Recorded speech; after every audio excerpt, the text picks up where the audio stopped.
Sure enough, in the center, there's a clue wrapped up like a cookie. But it really doesn't even matter what it says, because I already have the idol. So, when you reach like this, you don't check the forecast, everything's gonna rain. Yeah, better brick do a brick, ain't work on shit, bitch, pure cocaine. Yeah, fresh. I've been on enough of a war. Yo, stop. I stopped. I told you to stop. No. I'm gonna text this to you. This is the hardest Boston Rob edit ever. Good. I've been watching that. I've been needing that in my life. The hardest Boston Rob edit ever? Yeah. Do you think he's the greatest Survivor player of all time? No. I haven't watched in a long time, but like he has to be within the GOAT conversation of like the first half of Survivor. He's only won once, so I think that hurts him. That's true. Those are great. How are we starting this bitch? What about Russell? He never won, but he's an amazing player. Greatest. Probably movie. I can do that. You're like, wow. I was thinking we could be like an interview. We'll be AIPD. How about IPD? Napa Racing? What the fuck is that? My hat. That's your Napa Racing hat, duh. Yeah. Yeah, I got it for free at the parade. Which parade? Good old Napa days parade in Mission. Mission. Good old days festival. You quiet down over there. Yeah,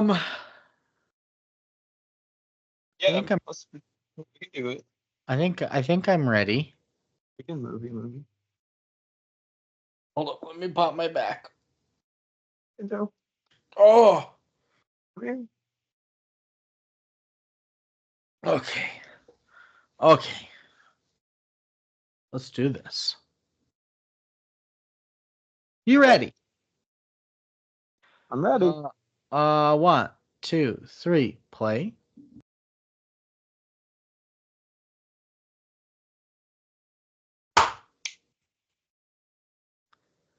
Movie.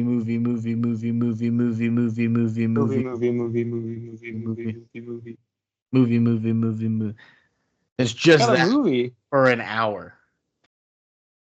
We got a movie on our hands. I went and got a new drink. Oh, I got a new drink too. Oh shit! The same beer from yesterday. Blur it out. Nondescript beer. There you go. I got this Dow Badger Blast. Is it diet? No. Oh, good. So you're not like our next vice president. It's a Badger Blast. That's what JD Vance says. Do you hear that? He said all he drinks is Diet Mountain Dews. He's like, come get me, liberals. And so this is he's a Trump's psycho. new guy. Mm-hmm. Anyone who only drinks Diet Mountain Dews is gonna burn in hell. Where is he representing? Ohio. He wrote Hillbilly Elegy. He's a horrific creep. He wrote the movie Hillbilly Elegy. Hillbilly Elegy. Really? That went on to be an Oscar-nominated film? Yeah, he's a horrific creep. And he's a governor, a senator from Ohio. Senator, yeah. Interesting. Question for you: have you gotten into the new? I don't know if you listen to him much, but that new Childish Gambino album. Not. Are you big on Gambino? I like him. I don't really track him though. This new one, I just started it. This is his Yeezus for sure. It's some heavy production. Interesting. Yeah. You know what? Some say Double Down is Neil Breen's Yeezus. Really? That's what I've heard. That's. I mean, you wouldn't be able to know without seeing all of the other films. Have you watched any other Neil Breen? I have. I'm not the one playing.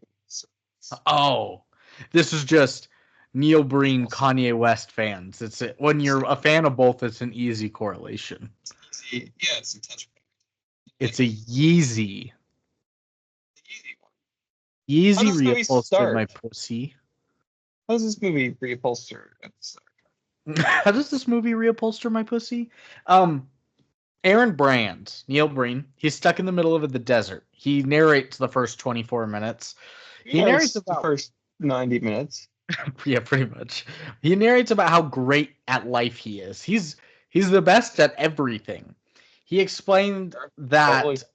he lives between worlds as a covert agent and a mercenary. Which is, what does that mean?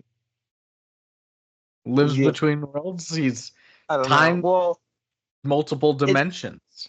It's a lot of, and I mean, there's not a lot that goes on the first, 20 minutes of the movie, plot point wise, right?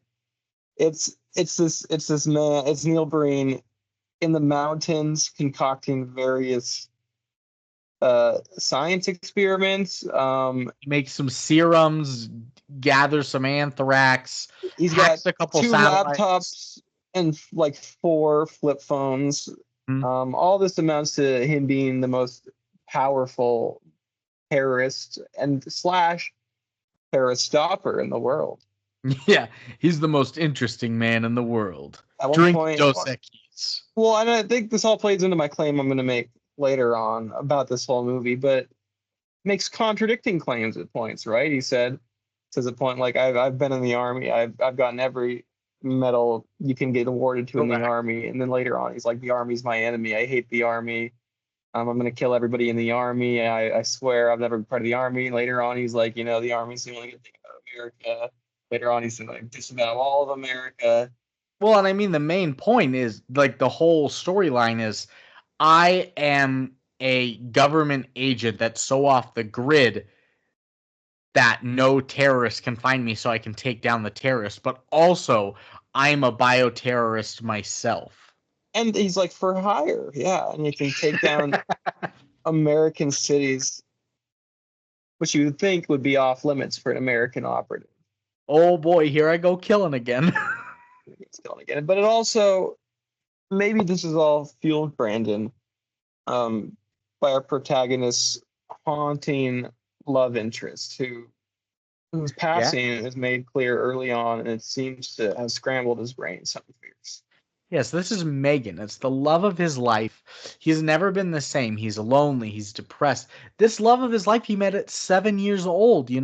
When you are in love at 7 and then you lose them, you have nothing lovers. Yeah. Which I found out recently that does not mean what you think it means. It does not mean that you're fated. It actually means the opposite. Star-crossed lovers?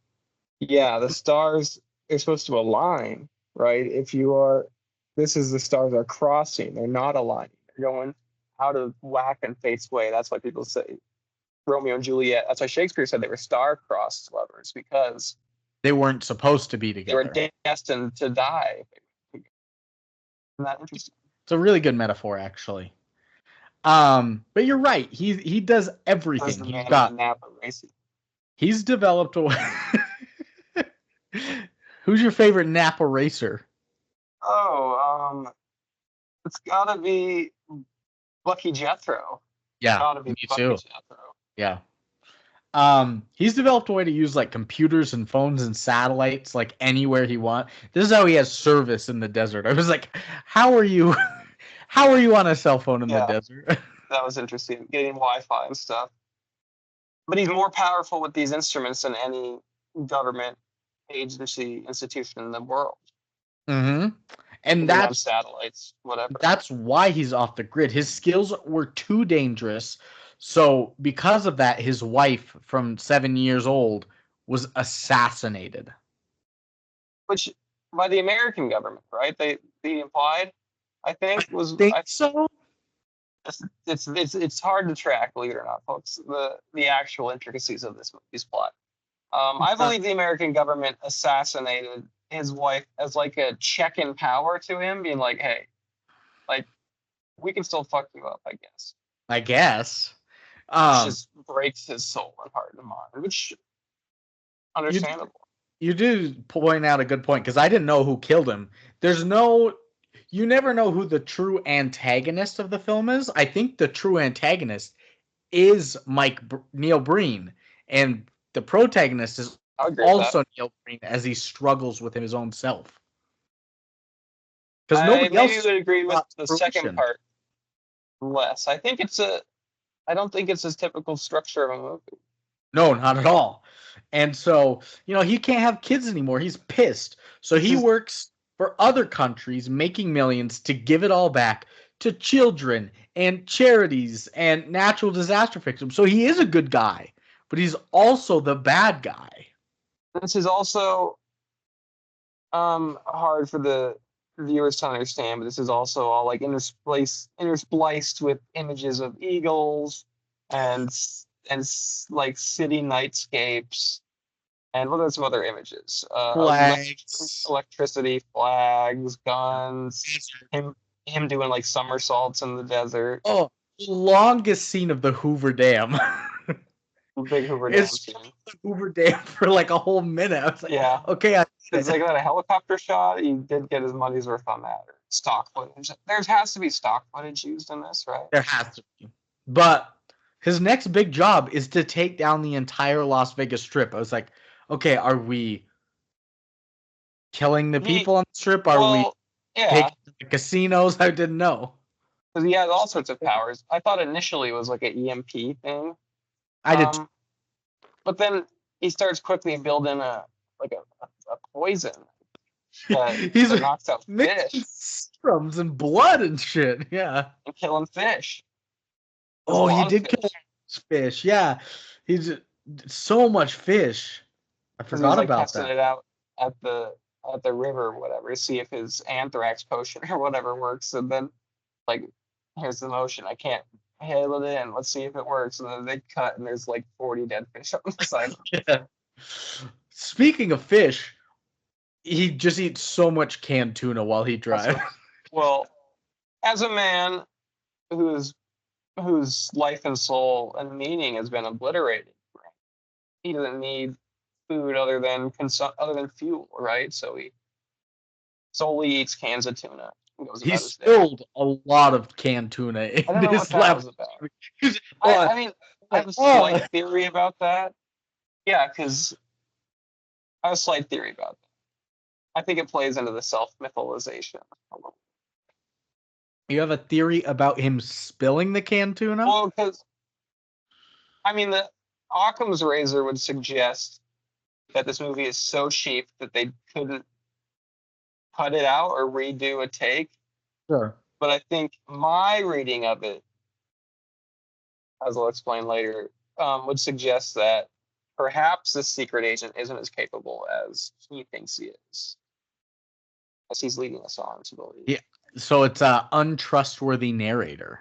Unreliable narrator. Absolutely. That's the crux of my argument. Well, all he wants to be is happy and be in love. I put here, the white collars took that away from him. So I don't know. Maybe that's Americans. It was businessmen, is what he said. Classist. Yeah. That is the true enemy. He's right. But nobody can try and kill him, because if they do, he has already placed 7 bioterrorism bombs in major cities across the world that will detonate if he doesn't enter a passcode for each bomb every 3 days. Every 3 days. And he says this as he's drawing blood from himself too. Yeah, I don't know. Totally normal guy. But you would think that alone would be reason enough to not work with this man, but to instead be let's throw you in a supermax prison and blow your head off. Yeah.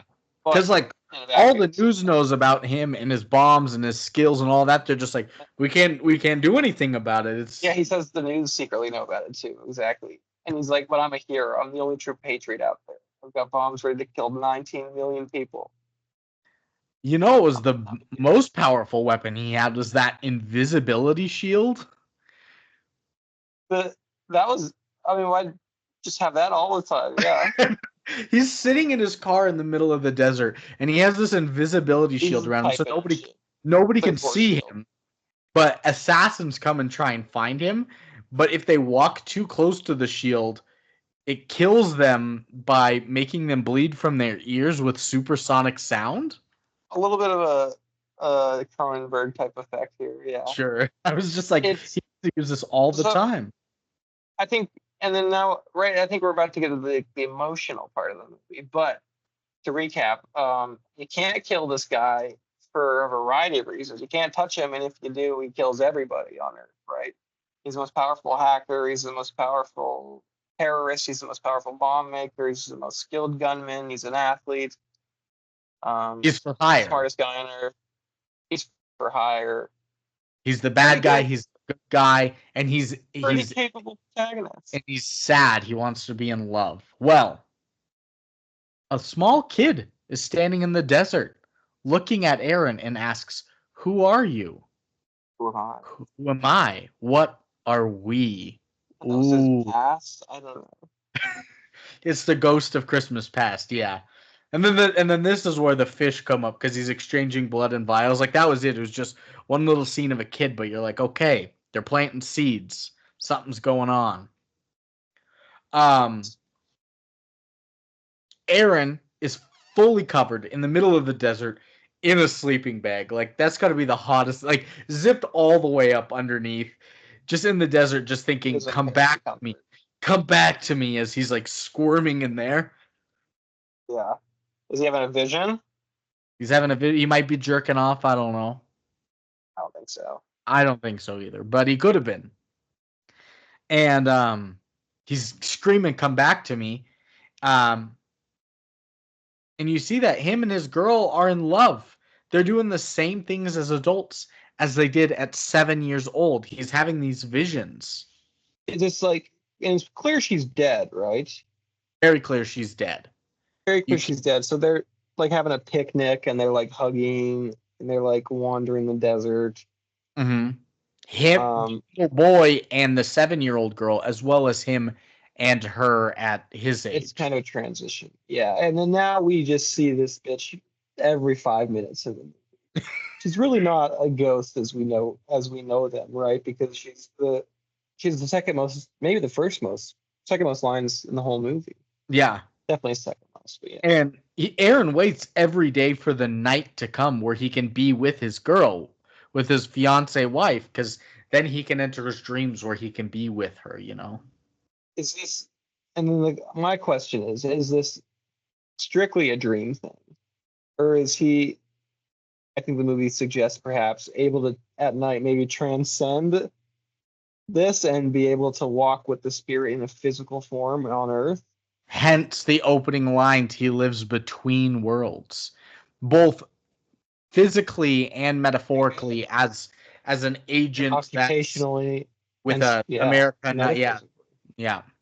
I did love that this next scene, he was just talking. He was like, "Oh my God, there was a fatal error in the calculations. Section A07. Here's the corrections." And then we don't see anything but just like workers working in Vegas. I was like, what was the error? What happened? I will say, maybe you agree, maybe disagree. I think the spiritual stuff with the girl is much better than the spy intrigue. Yes, I think 100%. That's more interesting, first off, and better done. It's more poetic. I think he writes that stuff better. I don't think he's as goofy an actor. We get to see his ass yet? The spy stuff's completely incoherent. I don't know what's going on. Like you said, who's the good guy? Who's the bad guy? What's at stake? Maybe that's the point. Maybe that's like Ishtar. But the spiritual stuff I like. The spiritual stuff is Uncle Boonme. It's a mix between Boonme and Ishtar. Which is crazy to get from this filmmaker, but I'm always down for some transcendent spiritual stuff. Well, he's with his girl at night. They're swimming naked at a resort. Asses seem both really nice. Yeah. Both of them. And he proposes to her. Right as he proposes to her, red laser pointer in the middle of her back, she gets sniped. That's when she got assassinated. So she's dead face down in the pool with a gunshot in her back. He's grabbing this. I mean, it was kind of not well done, but I thought it was interestingly done. Yeah, for Right? sure. It wasn't filmed like in like a linear fashion. It was kind of filmed in like these small little vignettes. Yeah. He's crying, he's holding the flower, they're hugging. It was interesting. Then the flower's covered in blood, and then he joins her face down in the pool. Was that just a him trying to be with her one last time? Was it a trick to not be killed? Was it a My read was like kind of like those like sad videos of those dogs whose owners pass away and then they just like stay on top of them for hours and hours or not, you know what I mean? yeah, the That's kind of like Hachi story? yeah, that's what he's a sad Labrador. So this is a movie is a mix between Ishtar, Hachi, and Uncle And Boonby. I don't think we're treading But on ill ground. Yeah. as he gets on his stomach and floats in the water, his legs are Cool image. spread just enough. You get to see Yeah, you the, do see the some back balls. shot of his ball sack. That's life, though, baby. That's life. There's balls in it. But like I said, this is like 100% Tommy Wiseau, because in the room he's like, I have to show my ass. Yeah, that's as they're right to do. Oh, hi, Mark. And Mark, here's my ass. He also changes his license plate frequently, he says, after taking naps in the desert. He did not. He said I have to frequently change my identity, which hilariously just means he's switching out his license plate. Yeah. For one of four plates. Yeah, that's so funny. Switch between my 4 identities, which are my just 4 identities. Now it's my different California plate. Yeah. But he's got to go into town, right? He's got to go to Vegas. So that means he's got to change his identity. He's got to change his clothes. So you get this shot of this roadside rest stop restroom for him to walk in and change his clothes. And it was supposed to be like a time lapse of him going in and then coming out. But you could tell it was just a hard cut because all the clouds have shifted in the sky as he got changed.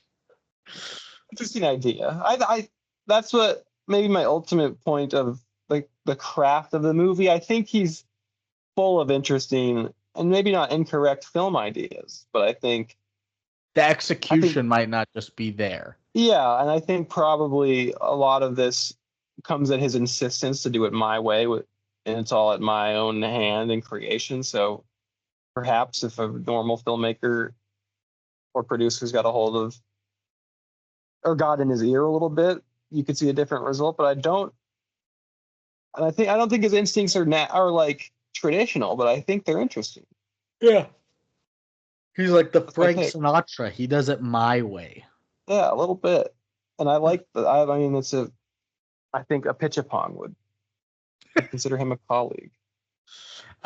He's finally to Vegas. He is taking another assignment from the agency. That's all you get to know him as. But he won't go inside the office because, the office, there's bugs in the system. He's like, I won't go in there. There's bugs in the system. And there's a bunch of skeletons in there. It's like, wait, what? A bunch of skeletons. Yeah. Maybe a metaphor for people just at their desks and mindless bodies, and I don't know. But I think he was like, you guys have killed a lot of people or whatever, so it's haunted, sort of. Sure. But he is to kill anybody that catches on to his own bioterrorism plan. So apparently these people are contracting him to do this bioterrorism and his new chemical biological warfare, which can take out half of Las Vegas in only a week. And silently, too. Silently. This was the first 24 minutes. This was the first real non-narration dialogue, was him talking with these guys. Well, he talked with his girl a little bit, didn't he? Maybe. I don't think so. I think they did. Or she talked to him. I don't think so. She would talk to him frequently. She would talk to him. They weren't like, you're right. It was like they were talking to each other, but it wasn't a conversation. They were like, He was like, oh, Eric, you must do this thing. And she's like, where are you? Because they were talking to each other, but it was not a conversation. Yeah. And so, he's in Vegas. He's got to get this going. So you get you have to get stock footage of dancing and partying and drugs and guns and just the strip in general and strippers. Yeah. So Aaron wakes up back in the desert, calls someone, letting them know that he has received the GPS directions. And with that, he's received GPS directions.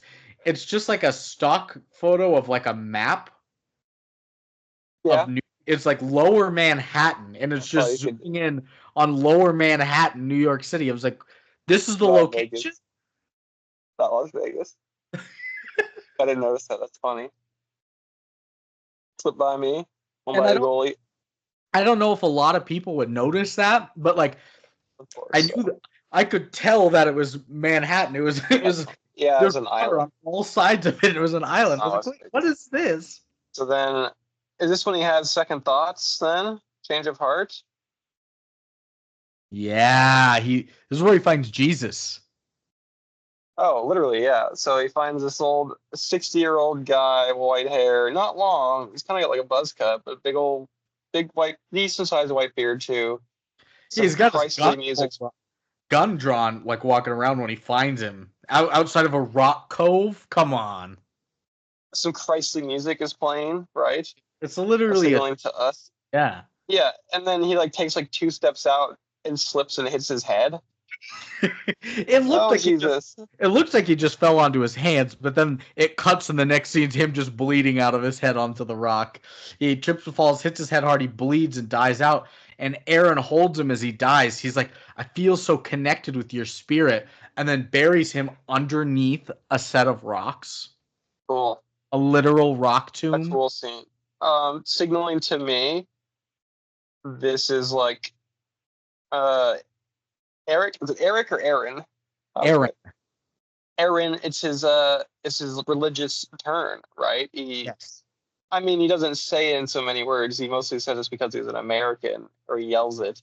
But like he realizes God's in him. He's like a righteous turn here. I have to become the savior. I have to become the shepherd, no longer the wolf. Yeah. And so Aaron wakes up in the desert again. And this is where things start to go crazy because he sees help written in blood on the side of his car. So he goes to scream, just runs out, where are you? Where are you? It's just his wife. Where are you? Well, she's alive. Yeah. I mean, who else would be doing this except somebody from the spirit realm, which he can transcend into? Which they have blood, I guess. He goes to visit a graveyard. And in this, he gets teleported to a lake, or he has a vision of a lake where Aaron's talking to the spirits of his parents, asking them if there is an afterlife or a heaven. This is him trying to connect with spirituality. They just say like they're happy, and then they disappear. They wave to him, and then they get beamed into the sky. I saw the rapture beams. Another cool little digression. Yeah. His quest of terrorism finds out there's a heaven. And his quest for Camelot. One and the same. And so after that, he's just at dinner with like a family. Who are these people? I don't remember this. There's two little kids, like 2 11-year-olds, and were eating chicken. This was another like parable, because the girl, he stumbles across them. I think they're just like on the way to Vegas or something, maybe. I literally have no clue. I can make connections to other things. I don't know who these people were. I mean, I think it's just like a parable. But the little girl, she's like, can I go get you some water? And he's like, sure. And she leaves, and he's like, that girl's parents are dead or something, right? She's an orphan. Was that her deal? I think they were an orphan. And then he's like, oh, that's so... he's like, that's crazy. She's not, like, bitter about the world. And he leaves. So I thought, because I started taking notes after this, that I thought that maybe one of the kids' names or maybe the older lady's name was Megan, but I think that was his wife's name was Megan, because they talk about curing cancer in this. One of them had I don't know brain what this- cancer, and Aaron That's the cured girl. it. She had brain The cancer. little girl had brain cancer, so her name was Yes. also Megan, the same as his wife. Maybe she had brain cancer. That's right. So he's meeting with them because he helped cure her brain That's right. cancer at one time. Well, yes.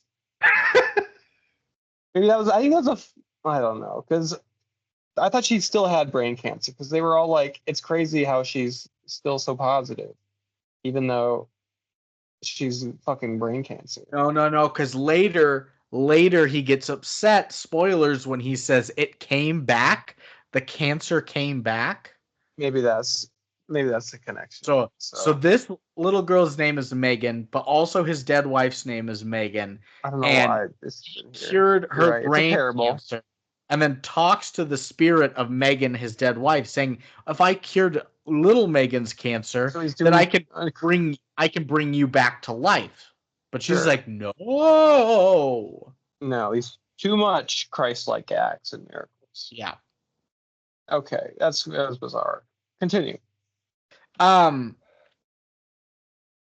now we're back in the desert. He's done with lunch. I guess he wasn't on his way to Vegas. He gets on his computer, starts typing. He launches a plane for something from the desert.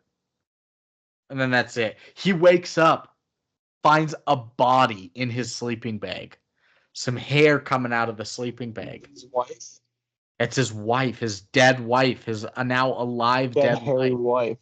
Yeah, super hairy. And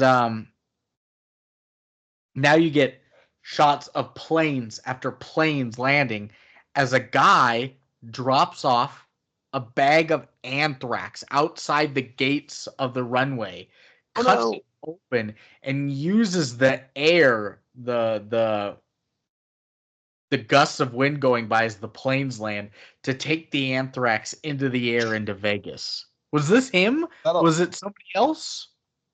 I think this was somebody else. So multiple anthrax people out there. And Aaron meets with some agents in a strip mall parking lot. Someone is recording them. So somebody's got their thing on there. And then a lady gets a little diode, sticks it to some gum, and sticks it onto her shopping cart. Accidentally bumps her shopping cart into Aaron's car. Yes, purposefully. She's like, "Oh, I'm so sorry."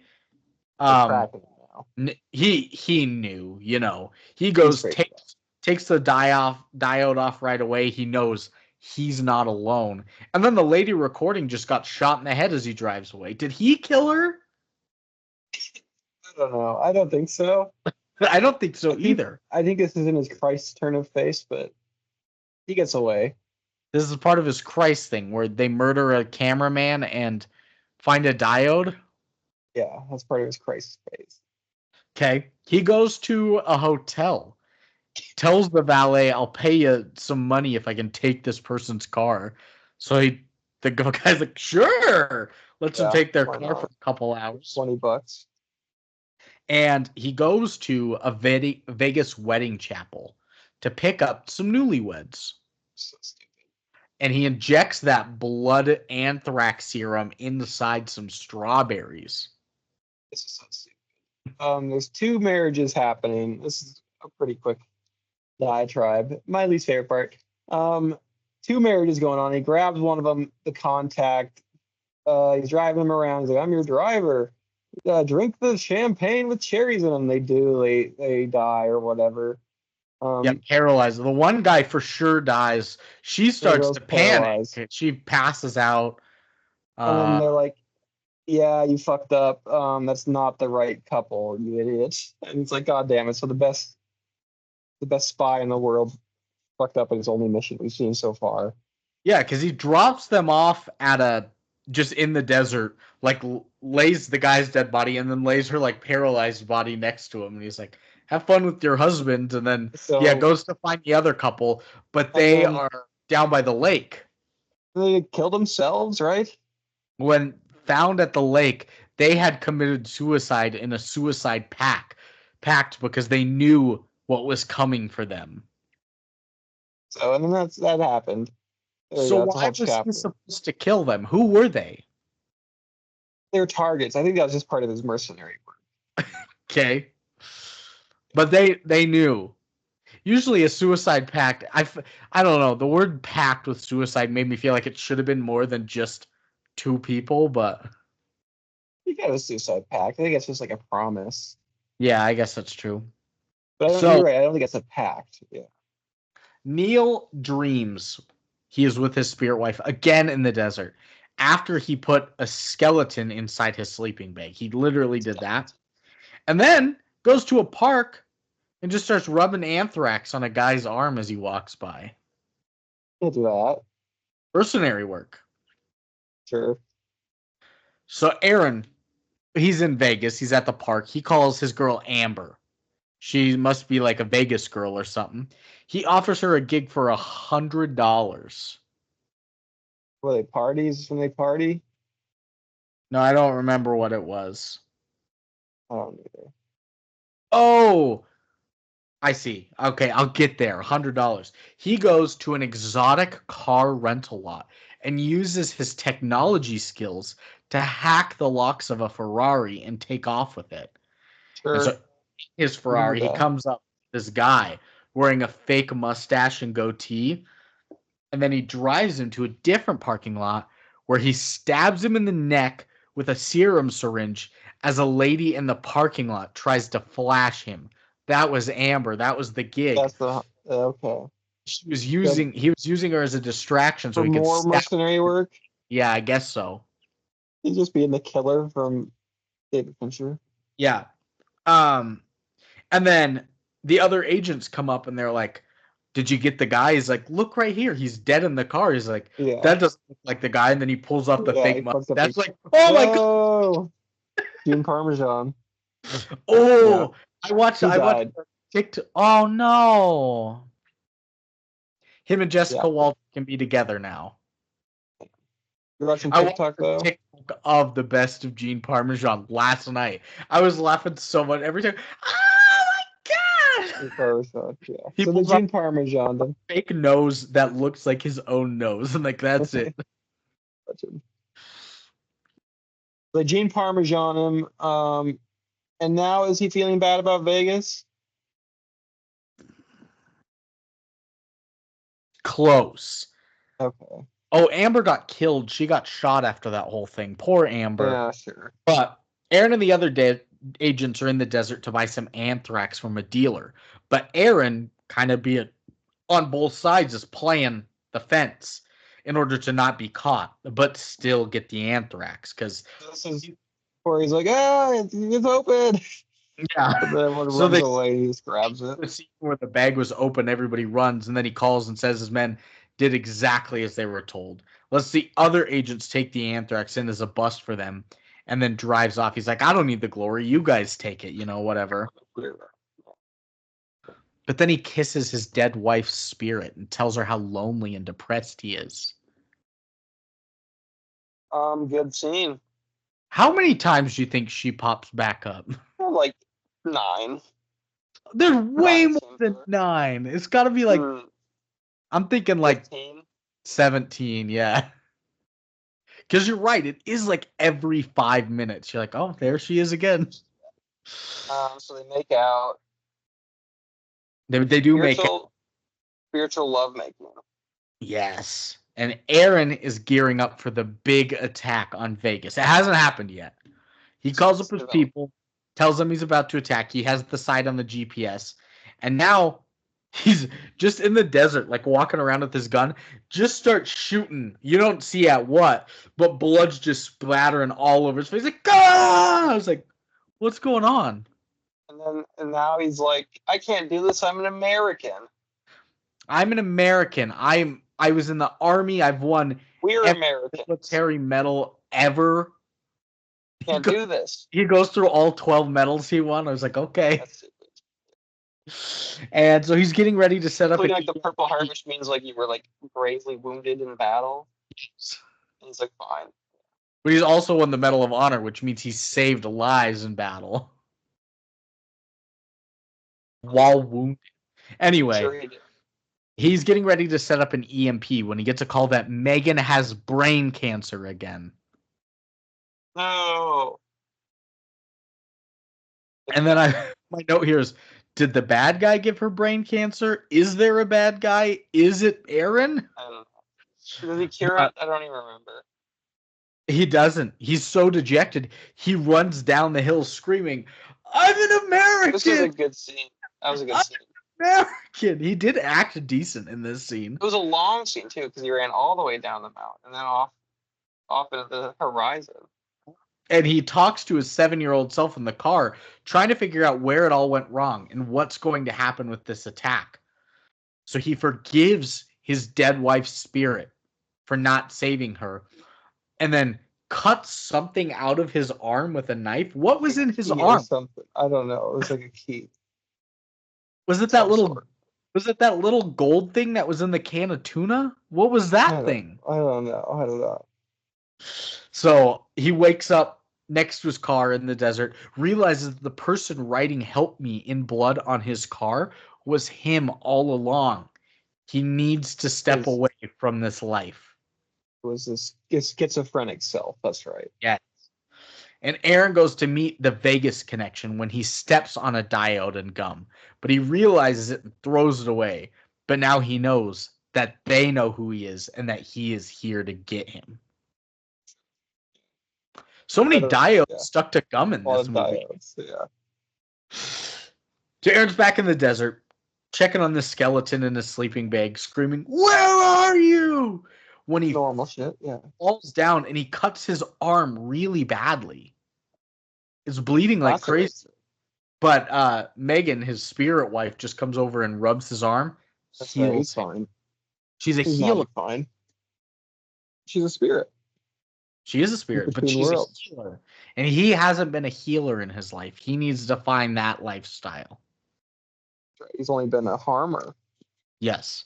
But Aaron makes a call saying the air filters are ready and there's going to be a meeting about an imminent strike tomorrow at 10 a.m. The attack still hasn't happened. It's happening tomorrow now. I thought he already felt bad about it. Yeah. Like it had already happened. But well, I mean, like, didn't he already decide to stop it? Yeah. Yeah, the diversions are going, and so the attacks are ready to go all over the world, not just Vegas, apparently. It's going to happen. I think the diversions were all over the world. Oh. I don't know what the diversions were, but okay. It was like he hired people to, like, instigate shit. I don't know.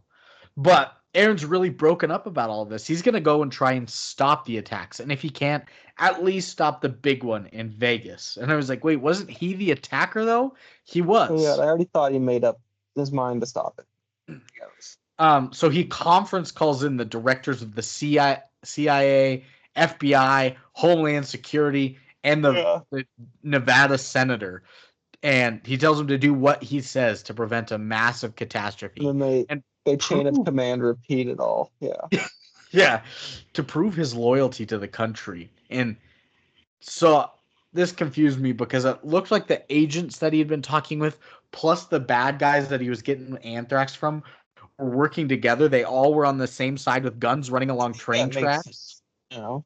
Yeah, because he's like, you all have to work together or else everyone in the world is fucked. So listen here. Okay. Well, they all get shot. Yeah, they do.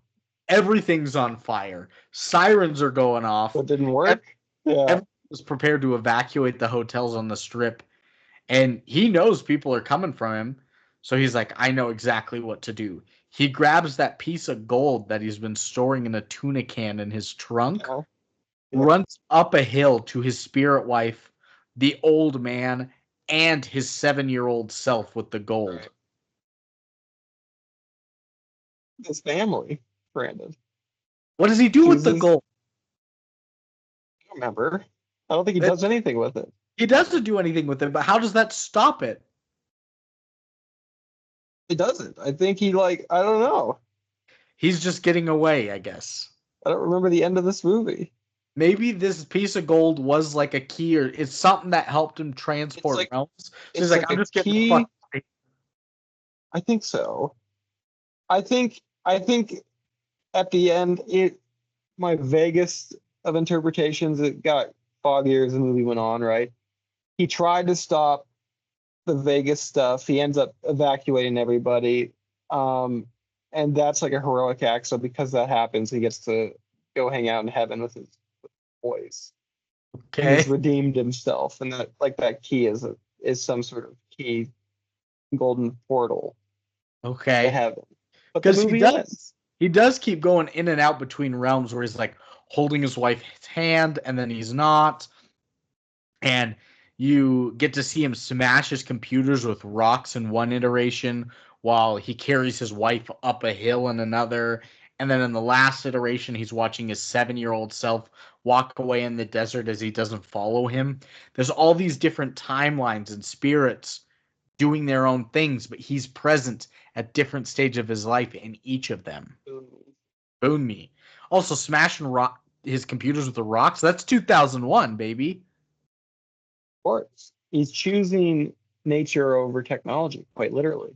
And so he drives off into the desert while holding his spirit wife's hand, who is in the back seat for some reason. He's like reaching back, grabbing her hands. And he asks for forgiveness as it had to be this way. This all had to happen. Ending. And that is the end of Double Down. What happened? I don't know what happened, but I don't really know what happened either. We can, right before we get into the quotes, my ultimate take is unreliable narrator. This is a man who has committed grave crimes against humanity, terrorist acts. And this movie, this is probably influenced because I've been reading a lot of Nabokov lately. And Don Quixote. I took a break on Don Quixote a little bit. I read Lolita, Pale Fire, stuff like that. But I think this is like a fraudulent apology letter, a plea for forgiveness from this terrorist who's like, let me explain myself here. And I think Neil Breen knows that it's an erroneous, it's a foible, if you will. Ooh, good word. So I think part of the tongue-in-cheek of this, part of the eccentric, oh my God, I'm a hero, I'm a god on earth, is built into this self-mytholization of this terrorist trying to justify his actions to the rest of the world. No, that's my take. And that's your quotes. I don't have any quotes. We have to do a 5-second break. I might have quotes actually, so stick around.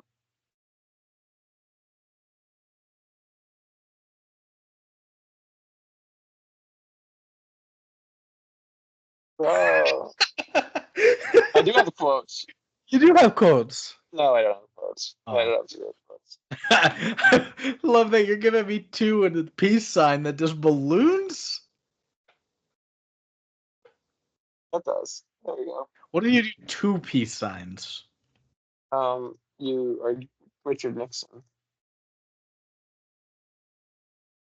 That'd be crazy if Richard Nixon. If he popped up. How many quotes do you have, Mr. Bingo? I've got 8 of them. I would love it, Brandon, if you shared some of them with me. And the listeners. They're all from Aaron Brand, except for one of them. It was an agent that talked. Aaron says, everything I need is always with me. Satellite dishes, 5 laptops, 6 cell phones, and bioterror. All man needs. Ooh, the best line. I can't go on with this. I can't go on with this. I'm an American. I love this country. I love my country. Don't we all feel that in some way? I think is why it's just the best line. It resonates. After Trump came out of the huddle of the Secret Service and fist pumped, every American felt it. Aaron, I don't need much to live on anymore. I just eat tuna out of the can and live in the car. It's a simple man. Like I said, he's not here for the luxuries. He's here for sustenance and to live his life. It's a mission. Yeah. His life died along with his wife. This is that scene where I said where he was like had his gun drawn and just started shooting, but you never saw what it was and blood splatters all over his face. So he's like, ah! Shoots a couple times, there's blood on his face, and he just goes, didn't mean to disturb your lunch. It's like, what? Where did that come from? After dumping anthrax on that guy's arm, he just goes contact. Once it gets into the air, it kills immediately on contact. He'll be dead in 5 minutes. I was like, that's not immediately. The one quote from the agent, he goes, this is when he calls Aaron. And he goes, speaking of secrets, there's one we want to share with you. Our daughter Megan was just diagnosed with brain cancer. No! No. Bad secret.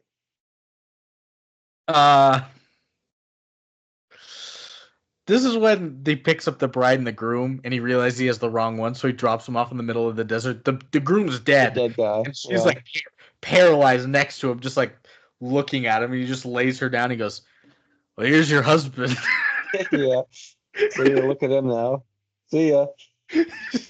He's so what a great agent. Dead. What a perfect agent. And then the last that one reminded me of The Killer. Have you seen that yet? The Fincher movie? Yeah, because it's like in the first part of the movie, so it's not huge spoilers, but his whole narration, he's like, I'm a perfect killer. I've never missed a job. I'm meticulous. I wake up at 6 a.m. and I kill, whatever.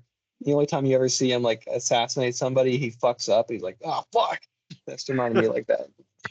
Have you listened to Frank yet? I have, I think. Yes, I did.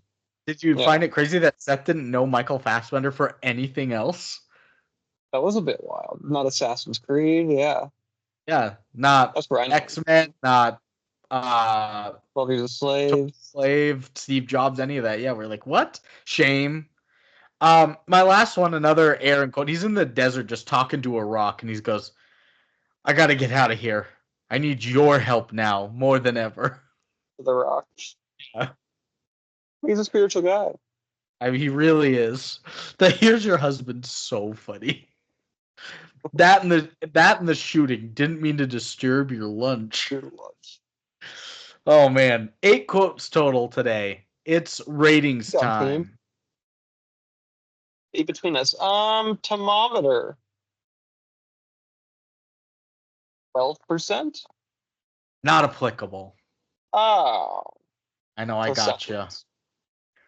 But remember, you're up 6-2 right now. Yeah, I've got this shit in the bag. Audience score? 12%. Seth wins 55%. Oh, for the people. People know. Yeah. Metascore. You have one. I do. 37. No, that's too high. That's much too high. 20. Seth wins. It was a 45. If you would have stuck with 37, you would. Oh, a 45 Metacritic? So there were 8 reviews total. I went through and calculated the score. You bastard. So not a true one, but I did the work. That's still interesting. And then IMDb. Audience score. 5.0. Seth wins. It's a 4.1. No. You barely won 6-5 today. He tried to come back. He tried to get it dead on. So critics gave it a 45 for a 45. Audiences gave it a 55 and a 41 for a 48. What are you giving Double Down? I think I'm gonna give Double Down a 5.9 on the lasagna scale. The parts I liked, I quite liked, and I thought were interesting, as I've been saying most of this episode. It is pretty incoherent, and pretty poorly made in a craft sense from a lot of points. But I love movies that go against the grain and have something going on under the hood. And I think for all of its faults, I like the religiosity of it, the spirituality, the spectral nature of his relationship with his wife. I thought that's cool. So 5.9, all things considered. This is where we digress at this point in the season. We did so well. It's so low it's like a 1.8. It's so non-coherent that there really isn't anything There, if you subscribe to the linear chronological film narrative, yes, right. and I'm fine with nonlinear films too. I'll give it this: there is potential for an okay film out of this, specifically within the spirituality. The terrorism shit sucks. It's so It's hard to bad. pull off. Yeah. And that's the majority of the film, sadly, is at least the plot-driven film, not the subtext. No really good performances except for the screaming scene from him, the I'm American. Um, Too much stock footage. It was unfortunately boring. I struggled to stay awake at 3 o'clock in the afternoon watching it. And so an hour and 30-minute runtime felt like 2:15. It too incoherent. You listened to us talk about this I for think, how yeah, long you couldn't keep track of what we're saying. I think that's fine. I think that's. I'm not going to argue that score too heavily.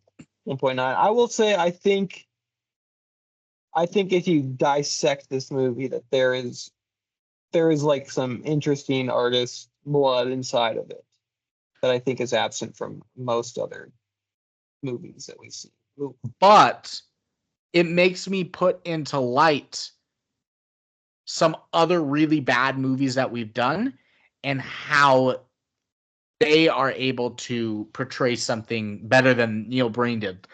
Birdemic, for example, I think you watch Birdemic and you're like, this is the worst film I've ever seen. But then you watch Double Down, and you're like, Birdemic knew what they were doing. Wow. What about the Space Chimps franchise? No, that's bad. The problem is they knew what they were doing, and no, they didn't know what they were doing, and they did it. If you know what you're doing and you make it bad, like some of the B movies, Velocipaster, Llamageddon, shit like that, you can glean something from it. You can make it something. It made me think about like a talking cat and be like, okay, Dakota, he knows where to take some inspiration from. I guess my last sort of defense of this movie is I think its style may not align with what we think of mainstream, like, acceptable filmmaking. It's not mainstream, yeah, for sure. I don't think so, but I don't think you can deny Breen's sort of artistic message or you know what I mean? Like he's not out here fucking around with the camera being like, oh, I'll do whatever I want to. He came into this movie with something to say. And I think it may be incoherent, but I think he had something to say. It also makes you see, like, at least he has a vision. Something like Star Wars Christmas has no vision, and it's still just bad. So it's such a soulless money grab. Yeah. So, you want to know where this falls, real quick? Okay. With its score, I thought this was going to be an IMDb bottom 100, and it just missed. Okay. It just missed. This is that's good 35th worst film we've ever done. Ones that are worse than it, I'll just do the ones that aren't in the IMDb bottom 100, like just worse than it. Yeah. The Adventures of Food Boy, The Wicker Man, Mel, Llamageddon, The Cat in the Hat, and The Last Airbender. Movies like this. Yeah. And then just above it, you've got Super Mario Bros., Dollman versus Demonic Toys, 50 Shades of Grey, Movie 43, No Holds Barred, and Space Chimps. Also, a mixed bag. And Ishtar. I love No Holds Barred. And Ishtar. We love Ishtar. So, 4.1 is where it's at. Reviews. Do you have critic reviews? None. But 7 users. It would be interesting to see some critical analysis. I guess that's why we're here. Yeah, we are the critics. And I don't think I have any returners. All newcomers. No Cosmaths to fuck us up with his dumbassery. That's good. His gerbil talk. First one's by Owen Gleiberman. S. Chase on January 12th, 2020. They say, not only did I gain nothing from watching this film, I believe it took something from me. 1 out of 10. Well, can't say all movies do that either. I thought a pretty good review. The next one's by Jello Puke, June 19th, 2018. This movie is beyond a rating system because it is beyond all concepts of normal movie making. It may be the most insane thing put on video, full of utter nonsense and total insanity, but you will laugh your butt off. Amazing, amazing, amazing stuff. 8 out of 10. Okay. Well, it's like an ironic. I like it. Yeah. It is ironic, but they did say it's beyond all concept of normal movie making, so they kind of knew. Yeah, that. Next is by Woombi. Oh, we've had Moonbee on. This guy, September 9th, 2021, he says, it'll take more than a human mind to understand the sheer vision of Neil Breen. This man is leagues above all human beings. Neil is an absolute beast of a man. He can turn a mediocre stock footage into a work of art better than anything you can ever imagine. Pure filmmaking. This movie has one of the best acting I've ever seen. Picking up the talents from the local Chick-fil-A, this man, or should I say God, knows how to turn an ordinary man into a star. 1 out of 10. What I think there is maybe a chance that all the words in that review were right. I think so too. And even the placement of Chick-fil-A, a religious fast food restaurant. Wow. I don't think he's. Yeah, it's hard to explain, but I don't think he's floundering. Yeah, Woombi's off to something. Yeah. Next one's by Leo Zero UFO. Windraka, that's right. No. On July 5th, 2020, he says Breen's movies are on a different wavelength. They take you places, possibly places you didn't want to go, or did you? It is a question only the Breen knows. Let down your shields. The shadow government can't hurt you. From now on, Halloween is every day. 9 out of 10. That's a fair review too. Different wavelength. That's how I would describe it. Evan Bernardo, April 16th, 2018. He says, Neil is an artist, magician, visionary, and a god. He is the overlord of modern cinema. Watching any of his films, especially this one, is better than sex. The plot, cinematography, and acting is magical and very unique. Neil is also a technological genius and can use a computer more effectively and efficiently than most software developers. 1 out of 10. An ironic review. I was going to say a little over the top at the beginning. Penultimate is by Kiss My Ass 31193. Scandalous. On March 14th, 2019, Pi Day, he says, God finally has a name, and it's Neil Breen. This masterfully created film packs a punch of amazingly imaginative imagery, on-point performances, and themes so intelligent and heavy that many people fail to grasp this man's single brilliance. In fact, there are many who would simply disregard many of the incredibly intellectual artistic choices. This has led some to believe that Neil Breen is only speaking to the most intelligent people by making it appear incoherent to the lesser people.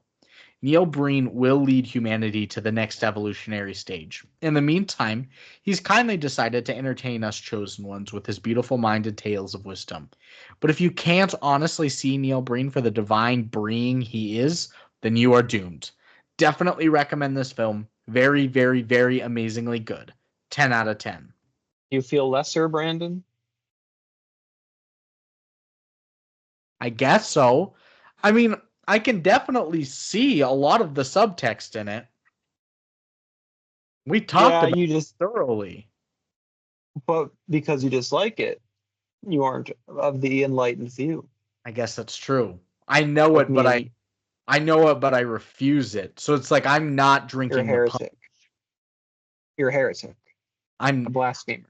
I'm not a follower. I'm my own leader. I'm not a sheep. And my final review is by Dirkmaster. Oh, hit him with the fade here. Oh, Dirk Fade. He says, finally, a vanity project worse than Battlefield Earth. Whoa. I know that some of you won't believe me, but this movie actually makes The Room look good. Yep, it's that bad. 1 out of 10. Did we do Battlefield Earth? Yeah, we did it as the first one in June. Remember John Travolta and Oh, that was the Cyclones? John Travolta. That Yeah, was hard to remember. Yeah. that one was a rough film for sure. But that is ending it Big this ones. week. Are you recommending Double Down? I think I am. Wow. I thought you still wouldn't, even with your score. I think in my quest for finding the new and the beautiful, I think this falls into one of those categories. It's unique. Yeah, I think watching this, I think people should watch a Neil Breen film. Okay. Hey, And at you? least I'm not going to recommend it. And he says no. This is anybody listening that I know would absolutely hate this movie. I say try it at least once. You're the only person that I know that would be like, Oh, hey, Seth. Seth might. no, Seth would hate this. Seth might like it. Seth would hate it for sure. So that is ending it this week. Next week, birthday episode, finishing up birthday month. We got Marina on. Birthday. Maybe Carter will be on for that one. No, he said he's available next week, but I said no because it's Marina's as the guest, so we can't have like 4 guests. You can have him for Marina's birthday. No, I'm gonna try and get him for the Legend of Kung Fu Rabbit. And Seth. But Marina's birthday choice, she picked a classic 2010s comedy, a film that's a guilty pleasure of hers. It's We're the Millers. Get ready for some Sudeikis. Emma Roberts again. Yeah, a mainstay. How many? Passing Josh Duhamel. She's in so many films we've done. It's crazy. So It's many. crazy. But we've done a lot of movies. We've done a lot of movies. And so we hope you enjoy Double Down. We hope you enjoy We're the Millers. And We hope you enjoy this gadoosh. Yeah. Yeah.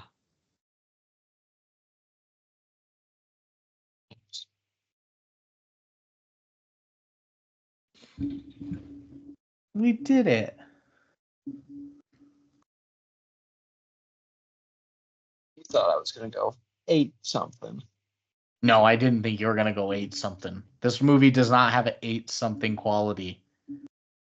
Even if there's some artistic value in it, it's too poorly done to warrant an 8 out of you. By our standards, perhaps. By Western conventional Hollywood standards, perhaps. I'm trying to think of like the movie you rated like the highest that I was like really shocked by. What have you rated like crazy? Talking Cat type stuff. I don't think you even rated like Birdemic that high when we first watched it. It was like somewhere in here. I gave like a $1 Million Duck in the 8.9 or 9.0. It's all of those things. The Gus $1 Million Duck, Cat from Outer Space for sure. I think Gus I only gave like a 7 or something. The other 2 I gave 9s. I'm looking at some of our other films to see what we've like agreed on were ones that it shouldn't have been very good. Like Jack Frost, we both liked Jack Frost. Yeah, that's right. Jack Frost is fine. Duck. We kind of both liked Howard the Duck. Cannibal Women in the Avocado Jungle of Death. Yeah, that was great. That was a good movie. That was a very good. We're good critics. The Tempest. Doll Man was one where it should have been bad and we both liked. Both of them. That's right. And Seth didn't like the original Doll Man. That's crazy. That's dumb. That's such a Seth. All right. Later, skater. Later. Pimp Nugget. See you, bud. Pimp Nugget?